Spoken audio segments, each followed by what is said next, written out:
For me, for now, the Islamic movement is several efforts, number one. So whether it's an educational effort, it's a humanitarian effort, it's an awareness effort, these are all legitimate Islamic movements. And one should support them in whatever way possible. That's what I talked about yesterday.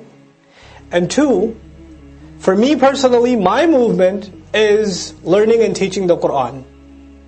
If I can look back at the end of my life and say, Ya Allah, you let me learn the Arabic language, you made it easier for me than you made it for a lot of other people.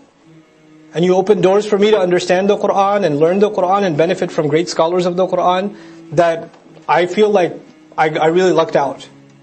So the only way I can pay you back is learn and teach this book. Learn it more than as best I can possibly learn, and teach it as best I can possibly teach. That to me is a constant. It's not something that would change depending on my philosophical understanding of the greater goals of Islam. That's going to be there anyway.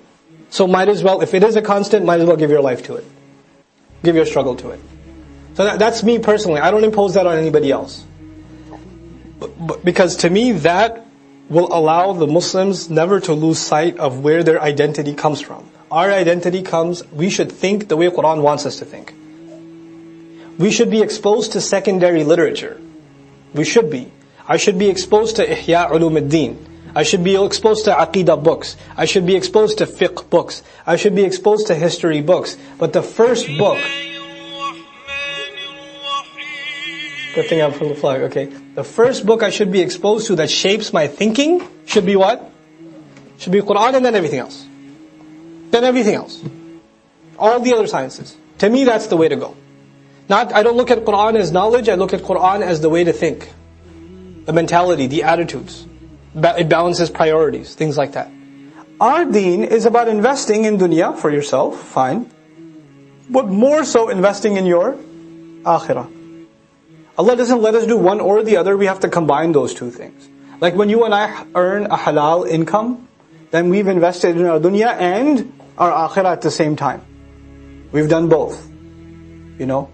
When we give sadaqah, it's really awesome. It's actually a dunya and akhirah investment. Did you know that? That giving sadaqah is a dunya investment and an akhirah investment. مَا نَقَصَ مَالٌ مِّن صَدَقَةٍ.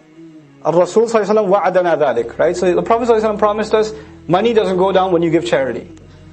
So if you give charity, then it will be refunded by Allah, guaranteed, in this world. Guaranteed.